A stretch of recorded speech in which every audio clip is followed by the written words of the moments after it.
Hello, hi, ನಮಸ್ತೆ. ನಾನು Preethi. Welcome to my channel. ಎಲ್ಲರೂ ಆರಾಮಾಗಿದ್ದೀರಾ? ಎಲ್ಲ ಆರಾಮಾಗಿ ನಡೀತಿದೆಯಾ ಅಲ್ವಾ? ಎಲ್ಲನೂ ಆರಾಮಾಗಿ ನಡೀತಾ ಇರ್ತದೆ. ಸೊ ಇವಾಗ ಎಂತ ಅಂತ ಹೇಳಿದರೆ, ಆ್ಯಸ್ ಯೂಶ್ವಲ್, ದಿನ ರಾತ್ರಿ ಆಯಿತು ಬೆಳಿಗ್ಗೆ ಆಯಿತು, ರಾತ್ರಿ ಆಯಿತು ಬೆಳಿಗ್ಗೆ ಆಯಿತು, ಎಲ್ಲ ಇದ್ದದಿದ್ದ ಹಾಗೆ ನಡೀತಾ ಇರ್ತದೆ.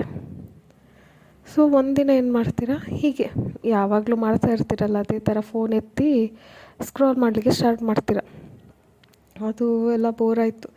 ಇನ್ಸ್ಟಾಗ್ರಾಮು, ಫೇಸ್ಬುಕ್, ಯೂಟ್ಯೂಬು, ಅದು ಇದು ಅಂತೆಲ್ಲ ಹೀಗೆ ಯಾವಾಗಲೇ ಥರ ನೋಡ್ತಾ ಮಲಗ್ತಾ ಎಲ್ಲ ನಡೀತಾ ಇರ್ತದೆ. ಸಡನ್ನಾಗಿ ಒಂದಿನ ಏನಾಗ್ತದೆ, ನೀವು ಯಾವುದೋ ಒಂದು ಸೋಷಿಯಲ್ ಮೀಡಿಯಾ ಅಕೌಂಟಲ್ಲಿ ಹೋಗಿ ಏನೋ ಒಂದು ನೋಡಿದಾಗ ಒಂದು ಸ್ಟೇಟಸ್ ನೋಡ್ತೀರ. ಆ ಸ್ಟೇಟಸ್ ನೋಡಿದಾಗಿಂದ ನಿಮಗೆ ನೆಮ್ಮದಿನೇ ಇಲ್ಲ ಹಾಗೆ ಆಗ್ತದೆ. ಎಂತಂತ ನಿಮಗೆ ಅರ್ಥ ಆಗ್ತಿಲ್ಲ. ಆದರೆ ಯಾವಾಗ ಒಂದು ಸ್ಟೇಟಸ್ ನೋಡಿ ನೀವೊಂದು ಅಂದ್ಕೊಂಡ್ರಲ್ಲ ಅದರ ಬಗ್ಗೆ, ಆ ಕ್ಷಣದಿಂದ ನಿಮ್ಮ ತಲೆ ಮೇಲೆ ದೊಡ್ಡ ಹಿಮಾಲಯ ಪರ್ವತವೇ ಬಿದ್ದ ಹಾಗೆ ಆಗಿರ್ತದೆ. ದೇವರೇ, ನಾನೆಲ್ಲಿದ್ದೇನೆ, ನಾನು ಎಂತ ಮಾಡ್ತಿದ್ದೇನೆ, ನನ್ನ ಲೈಫಲ್ಲಿ ಎಂತ ಸಹ ಸರಿ ಆಗ್ತಿಲ್ಲ, ನಾನು ಸರಿ ಇಲ್ಲ, ಎಂತ ಮಾಡಿದರೆ ಸಹ ನಾನು ಮೇಲೆ ಬರ್ತಾ ಇಲ್ಲ, ಅದು ಇದು ಅಂತ ಫುಲ್ ನೆಗೆಟಿವ್ ಯೋಚನೆ. ತುಂಬ ಇನ್ಫೀರಿಯರ್ ಫೀಲ್ ಮಾಡ್ತೀರ. ಅಂದರೆ ನಾನು ಅಪ್ ಟು ಮಾರ್ಕ್ ಇಲ್ಲ, ತುಂಬ ಕೆಳಗಿದ್ದೇನೆ ಅಂತ. ಯಾಕೆ? ಆ ಒಂದು ಸ್ಟೇಟಸಿಂದ ನೋಡಿದ ಕ್ಷಣ ನಿಮಗೆ ಆ ಥರ ಫೀಲ್ ಆಗಿದೆ. ಅದು ನೋಡಲಿಲ್ಲ ಅಂತ ಹೇಳಿದರೆ ನಿಮಗೆ ಆ ಥರ ಅನ್ನಿಸುವ ಸಿಚುವೇಶನೇ ಇರ್ತಿರಲಿಲ್ಲ. ಆ ಕ್ಷಣದಲ್ಲಿ ಎಂತಾಯಿತು, ಎಂತ ಆಗಿರ್ಬೋದು, ನಿಜವಾಗಿ ಎಂತಾಗಿದೆ ಅಲ್ಲಿ ಆ ಕ್ಷಣದಲ್ಲಿ? ನೀವು ಅಲ್ಲಿ ಒಂದು ವಿಷಯ ನೋಡಿರ್ತೀರ, ಅದು ಎಂಥದೇ ಆಗಿರ್ಬೋದು. ಅದು ನಿಮ್ಮ ಒಂದು ನೋನ್ ಪರ್ಸನ್ನ, ಬಟ್ ಯೂಶ್ವಲಿ ನಮ್ಮವ್ರದ್ದೇ ಫ್ರೆಂಡ್, ರಿಲೇಟಿವ್, ಯಾರಾದರೂ ಈ ಥರ ನಮಗೆ ಗೊತ್ತಿರೋರು ಅಂಥವರನ್ನು ನಾವು ಸೋಷಿಯಲ್ ಮೀಡಿಯಾದಲ್ಲಿ ಸ್ಟೇಟಸ್ ಒಂದು ಹಾಕಿ ಅವರೊಂದು ಶೋ ಆಫ್ ಮಾಡೋದನ್ನು ನೋಡಿದಾಗ ನಮಗೆ ಒಂದು ಫೀಲ್ ಆಗ್ತದಲ್ಲ, ಅದೆಂತ ಅಂತ ಹೇಳಿದರೆ, ನಾವು ನಮ್ಮನ್ನು ಅವರಿಗೆ ಕಂಪೇರ್ ಮಾಡೋದು. ಆ ಕ್ಷಣವೇ ನಾವು ನಮ್ಮನ್ನು ಕೆಳಗೆ ಹಾಕಿ ಆಯಿತು. ನೀವೆಂತ ಅಚೀವ್ ಮಾಡಿರ್ಬೋದು, ಮಾಡದೇ ಇರ್ಬೋದು, ಮಾಡಲಿಕ್ಕೆ ಇರ್ಬೋದು ಮುಂದೆ, ಆದರೆ ಆ ಕ್ಷಣವೇ ನೀವು ನಿಮ್ಮನ್ನು ಮಾತ್ರ ಎಲ್ಲದಕ್ಕಿಂತ ಕೆಳಗೆ ಹಾಕಿ ಛೀ ಅಂತ ಹೇಳಿ ನಿಮ್ಮನ್ನು ನಿಮ್ಮ ಎಲ್ಲರಿಗಿಂತ ಸಣ್ಣದಾಗಿ ಅಂದ್ಕೊಂಡು ಆ ಒಂದು ಫೀಲ್ ಆಗೋದು. ಆ ಫೀಲಿಂಗನ್ನು ನಿಮಗೆ ಎಂತ ಮಾಡಿದರೆ ಸಹ ತೆಗಿಲಿಕ್ಕಾಗೋದಿಲ್ಲ.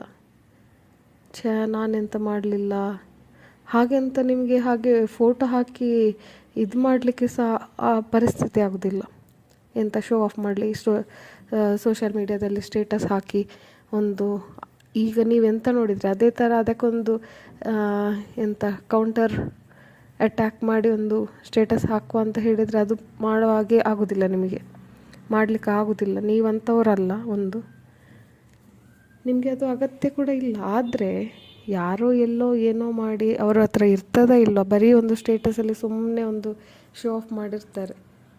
ಅದನ್ನು ನೋಡಿ ನಾವು ನಿಜವಾಗಿ ಸಹ ನಮ್ಮ ಜೀವನದ ಪರಿಸ್ಥಿತಿಯಲ್ಲಿ ಮೊದಲೇ ಅಂದರೆ ಕಷ್ಟ ಇರ್ಬೋದು, ಇಲ್ಲದೇ ಇರ್ಬೋದು, ಬಟ್ ಮೆಂಟಲ್ ಪೀಸ್ ಇಡೀ ಹಾಳಾಗಿ ನಮಗೆ ನೆಮ್ಮದಿ ಇಲ್ಲದಾಗೆ ಮಾಡೋದು ಯಾರು? ನಾವೇ. ಯಾಕೆ ಅಂತ ಹೇಳಿದರೆ ಕಂಪ್ಯಾರಿಸನ್ ಮಾಡೋದಲ್ಲಿ. ಆ ಕಂಪೇರ್ ಮಾಡಿದರೆ ಎಲ್ಲ ಹಾಳಾಗಿ ಹೋಗ್ತು. ಹಾಗಾಗಿ ನಾವು ನಿಜವಾಗಿ ಸಹ ಕಂಪೇರ್ ಮಾಡಬಾರ್ದು, ಮಾಡುವ ಅವಶ್ಯಕತೆ ಕೂಡ ಇಲ್ಲ. ಯಾಕೆಂದರೆ ಅವರು ಎಂತ ಮಾಡಿರ್ಬೋದು ಅದು ಅವರ ಲೆವೆಲಲ್ಲಿ ಇರ್ತದೆ. ನಾವು ನಮ್ಮ ಲೆವೆಲಲ್ಲಿ ಇದ್ದಾಗ ನಮ್ಮ ಒಳಗೆ ನಮ್ಮಲ್ಲಿ ಮಾತ್ರ, ನಮ್ಮನ್ನು ಮಾತ್ರ ನಾವು ಫುಲ್ ಕಂಟ್ರೋಲ್ ಮಾಡಲಿಕ್ಕೆ ಸಾಧ್ಯ ಇರೋದು. ಆಗ ನಾವು ಇಂಥ ಚಿಕ್ಕ ಚಿಕ್ಕ ವಿಷಯಕ್ಕೆಲ್ಲ ನಾವು ತಲೆ ಕೆಡಿಸದ ಹಾಗೆ ನಮ್ಮನ್ನು ನಾವು ಬೆಳೆಸಬೇಕು. ಯಾವುದು ಸಹ ನಾವು ತಲೆಗೆ ಹಾಕ್ಕೊಳ್ಬಾರ್ದು. ಯಾಕೆಂತ ಹೇಳಿದರೆ ನಿಮಗೆ ಮಾತ್ರ ಗೊತ್ತುಂಟು ನಿಮ್ಮ ಬಗ್ಗೆ, ಬೇರೆ ಯಾರಿಗೆ ಸಹ ಗೊತ್ತಿರಲಿಕ್ಕೆ ಸಾಧ್ಯ ಇಲ್ಲ. ಆಗ ಇವತ್ತು ನೀವು ಒಂದು ಪೊಸಿಷನಲ್ಲಿ ಇದ್ದೀರಿ ಅಂತ ಆದರೆ ನಿಮಗೆ ಗೊತ್ತುಂಟು ಅದಕ್ಕೆ ಪಟ್ಟಿರುವ ಕಷ್ಟ, ಅದಕ್ಕೆ ಎಂತೆಲ್ಲ ನೀವು ಮಾಡಿದ್ದೀರಿ, ಎಷ್ಟೆಲ್ಲ ಕಷ್ಟ ಸಹಿಸಿ, ಯಾವುದೆಲ್ಲ level ups and downs in life you have gone through. ಅದನ್ನೆಲ್ಲ ಕ್ರಾಸ್ ಮಾಡಿ ಇವತ್ತು ನೀವು ಒಂದು ಸ್ಟೇಜಲ್ಲಿ ನಿಂತಿದ್ದೀರಾ ಅಂತ ಹೇಳಿದರೆ ಅದು ಯಾವುದು ಸಣ್ಣ ವಿಷಯವೇ ಅಲ್ಲ. ಹೇಳಬೇಕಾದ್ರೆ ನೀವು ನಿಮ್ಮನ್ನು ಇವತ್ತು ಈ ಪೊಸಿಷನಲ್ಲಿ ನಿಂತು, ಅದು ಯಾವುದೇ ಪೊಸಿಷನಲ್ಲಿ ನೀವಿರ್ಬೋದು, ಮೇಲೆದ ಒಂದು ಪೊಸಿಷನಲ್ಲಿ ನೀವು ನಿಂತ್ಕೊಂಡು ಇನ್ನೊಂದು ಸೋಷಿಯಲ್ ಮೀಡಿಯಾದಲ್ಲಿ ಯಾರಾದ್ರೊಬ್ಬರು ಏನಾದರೂ ಹಾಕಿದನ್ನು ನೋಡಿ ನೀವು ನಿಮ್ಮನ್ನು ಕಂಪೇರ್ ಮಾಡಿ ಕೆಳಗೆ ಹಾಕ್ತಿರಲ್ಲ, ಅದಕ್ಕಿಂತ ಕೆಟ್ಟದಾದ ವಿಷಯ ಯಾವುದು ಸಹ ಇಲ್ಲ. ಅದೇ ವರ್ಸ್ಟ್ ಥಿಂಗ್. ಫಸ್ಟ್ ನೀವು ಎಲ್ಲಿದ್ದೀರಾ, ಹೇಗಿದ್ದೀರಾ, ಏನು ಮಾಡ್ತಿದ್ದೀರಲ್ಲ, ಅದಕ್ಕೆ ನೀವು ನಿಮ್ಮನ್ನು ಪ್ರೌಡ್ ಫೀಲ್ ಮಾಡಬೇಕು. ಯಾಕೆಂದರೆ ನಿಮ್ಮ ಪ್ಲೇಸಲ್ಲಿ ಯಾರಾದರೂ ಇರ್ತಿದ್ರೆ, ಈಗ ನೀವೇ ಅವರ ಜಾಗದಲ್ಲಿ ಇಲ್ಲ ಅವರು ನಿಮ್ಮ ಜಾಗದಲ್ಲಿ ನಿಲ್ತಿದ್ರೆ ಬೇರೆ ಬೇರೆ ಥರ ಇರ್ತಿದ್ವಿ. ನಿಮ್ಮ ಹಾಗೆ ಇರಲಿಕ್ಕೆ ಸಾಧ್ಯವೇ ಇಲ್ಲ. ಸೊ ನೀವಿವತ್ತು ಇರುವ ಪೊಸಿಷನ್, ಇವತ್ತಿರುವ ಪರಿಸ್ಥಿತಿ, ಅದೆಲ್ಲದಕ್ಕೂ ನೀವೇ ಕಾರಣ. ಸೊ ನೀವು ನಿಮ್ಮನ್ನು ತುಂಬ ಖುಷಿಯಿಂದ ಅಪ್ರಿಷಿಯೇಟ್ ಮಾಡಬೇಕು ನೀವು. ಯಾಕೆ ಅಂತ ಹೇಳಿದರೆ ಬೇರೆ ಯಾರಾದರೂ ಇಂಥ ನಿಮ್ಮಲ್ಲಿ ಸಿಚುವೇಶನ್ ಬಂದಿದ್ದಿದ್ರೆ ಬೇರೆ ಥರ ರಿಯಾಕ್ಟ್ ಮಾಡ್ತಿದ್ರು, ಇಲ್ಲ ಏನಾದರೂ ಮಾಡ್ತಿದ್ರು. ಬಟ್ ನೀವು ಅದನ್ನೆಲ್ಲ ಸಹಿಸಿ ಎಲ್ಲ ಮೆಟ್ಟಿ ಮೇಲೆ ಬಂದು ಒಂದು ಒಳ್ಳೆ ಪೊಸಿಷನ್ ಬಂದಿದ್ದೀರ. ಇದೆಲ್ಲ ಸಣ್ಣ ವಿಷಯವೇ ಅಲ್ಲ. ಹೇಳಬೇಕಂದ್ರೆ ಎಲ್ಲದಕ್ಕೆ ಸಹ ಒಂದು ರೀಸನ್ ಇದ್ದೇ ಇರ್ತದೆ. ಸೊ ಇವತ್ತು ನೀವು ಆ ಥರ ಕಂಪ್ಯಾರಿಸನ್ ಮಾಡಿ ನಿಮ್ಮನ್ನು ನೀವು ಕೆಳಗೆ ಹಾಕಿ ಎಲ್ಲ ಬೇಜಾರು ಮಾಡೋದು, ಅದೆಲ್ಲ ಒಂದು it's a negative point. So ಅಂಥದನ್ನೆಲ್ಲ ಮಾಡಬೇಡಿ. ಕಂಪ್ಯಾರಿಸನ್ ಯಾವತ್ತು ಯಾರಿಗೆ ಸಹ ಎಂಥ ವಿಷಯದಲ್ಲಿ ಸಹ ಮಾಡಬೇಡಿ. ಯಾಕೆಂದರೆ ಎಲ್ಲರೂ ಸಹ ಇಂಪಾರ್ಟೆಂಟ್. ಇವಾಗ ನಾವು ಅಂದ್ಕೊಳ್ತೇವೆ ಅವನು ವೇಸ್ಟ್, ಅವನೆಂಥದ್ದು ಹಾಗೆ, ಅವನು ಇರಲೇಬಾರ್ದು, ಅವನು ಬರೀ ಡಬ್ಬ, ವೇಸ್ಟ್ ಅಂತೆಲ್ಲ ಅಂದ್ಕೊಂಡ್ರೆ ಅದೆಲ್ಲ ನಮ್ಮ ಕೈಯಲ್ಲಿಲ್ಲ.